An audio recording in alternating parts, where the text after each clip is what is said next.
persahabatan dan lingkungan yang sehat. Persahabatan dan lingkungan yang sehat. Jadi kalau Bapak Ibu berteman sama pengangguran, di sini yang bilang apa nih? Ngerti pengangguran ya? Orang yang tidak ada kerjaan, malas. Orang yang malas ya. Kalau kita berteman dengan orang yang pengangguran atau malas, kita juga akan seperti mereka itu. Kalau kita berteman sama orang bodoh, mungkin Bapak Ibu kalau sekolah dulu, kalau berteman sama orang yang bodoh, kita juga jadi bodoh. Jadi ini membentuk ini. Kalau misalnya saya tidak merokok, tapi saya berteman dengan 10 orang perokok.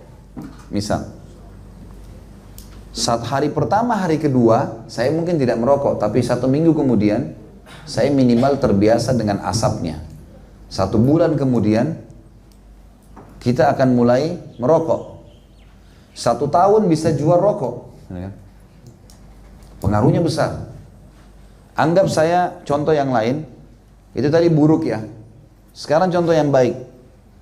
Kalau saya tidak bisa mengaji, tidak tahu huruf hijaiyah sama sekali, anggap bodoh sekali. Teman saya 10 orang penghafal Al-Quran. Hari pertama, hari kedua saya malu, seminggu saya belajar mengaji, sebulan saya sudah bisa ngaji, setahun saya hafal Quran bersama mereka. Komunitas penting. Ya. Kata Nabi SAW, Al-mar'u ala dini khalili.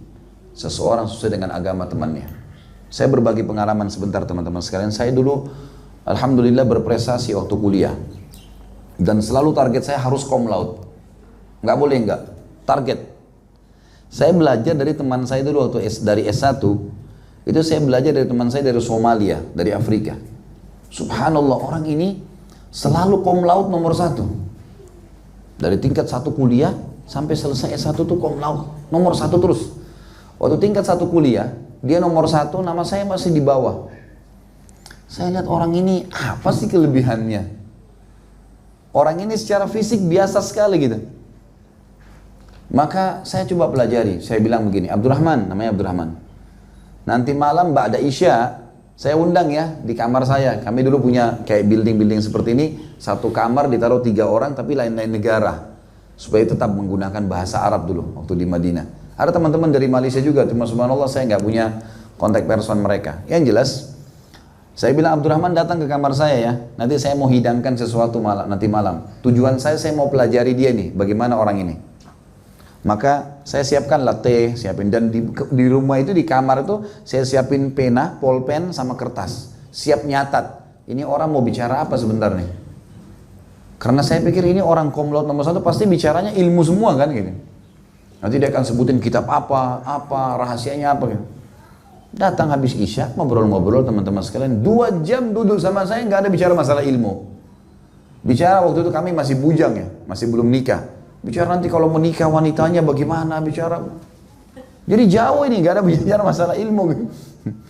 Saya pikir ini 2 jam kok nggak ada ngomong ini. Akhirnya, mungkin dia masih awal. Abdurrahman, besok undang ya, nanti saya buatin kopi yang enak. Oke, datang. Besok sama lagi. Nggak ada bicara ilmu khusus. Loh, ini orang 2 jam buang-buang waktunya. Kok bisa gitu? Baiklah, apa rahasianya? Di kamar saya udah tahu nih, ternyata dia santai saja gitu kan. Terus kemudian saya lihat di sekolah. Kebetulan dia 1 kelas sama saya. Di kuliah dakwah itu 1 kelas. Saya lihat di kelas dia nih, kuncinya di situ. Jadi kalau dosen masuk, dosen ya? Orang sini bilang dosen juga? Pensyarah. Kalau dosen masuk atau pensyarah masuk ini, Abdurrahman ini duduk, mejanya ini di depannya dosen itu, depannya pensyarah itu, didengar semua sama dia. Ini dia ngomong. Terus kalau lagi ngomong ditahan, sebentar. Syekh, yang antum maksud tadi itu seperti ini ya? Saya fahamnya begini. Saya bilang iya benar. Kalau ujian nanti, apa ujian? Ya. Kalau exam itu nanti saya jawab seperti ini, bisa nggak? Oh bisa. Jadi di kelas itu, Bapak Ibu sekalian, seperti dia sama Syekh saja. Ini yang lain sudah nggak pusing dia. Pokoknya saya sama orang ini, udah. Itu dosen keluar, dia udah paham semua. Kata kuncinya di situ rupanya. Selama ini teman-teman ada yang tidur, ada yang ngobrol, gitu kan? Oh ini nih. Dan dia selalu ditulis sama dia. Dan subhanallah kalau menjelang ujian, kalau mau jalan exam tadi itu bukunya dia, tulisan dia difotokopi sama anak-anak? Photostat. Hah? Photostat. Photostat. Di Photostat nanti orang baca, banyaknya pahala. Karena dia tulis ayat, tulis hadis. Kan ini agama ya. Orang semua mahasiswa fotokopi di Photostat tadi. Ini luar biasa ini. Saya mulai besok beli buku tulis pakai pulpen. Dia duduk di sini, saya duduk di sini. Dia tanya guru, saya tanya guru. Tapi tujuannya bersaing positif ya. Karena memang yang kami tanya yang belum mengerti saja. Subhanallah hasilnya benar gitu.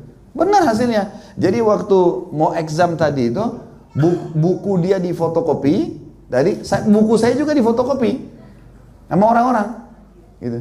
Bahkan saya berhasil menulis buku pada saat itu dengan 2 pulpen. Satu tinta warna hitam, satu warna merah. Jadi kalau ayat Al-Quran saya pakai warna merah, kalau tulis biasa saya pakai warna hitam. 6 bulan saya adaptasi.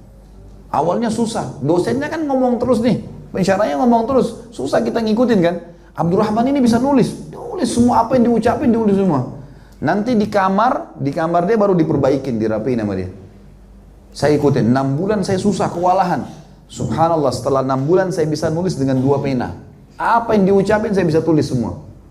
Manfaatnya besar sekali nih. Ini training yang luar biasa gitu kan. Maka skill saya langsung meningkat tuh. Luar biasa saya rasakan manfaatnya. Waktu mau ujian, waktu mau exam tadi semua di fotokopi, saya juga di fotokopi. Nilainya dia bagus, nilai saya bagus. Dan waktu itu kerajaan Saudi kasih 1.000 real. Hadiah, kalau cum laude dapat 1.000 real. Abdurrahman antri, saya juga antri. Dapat sama-sama.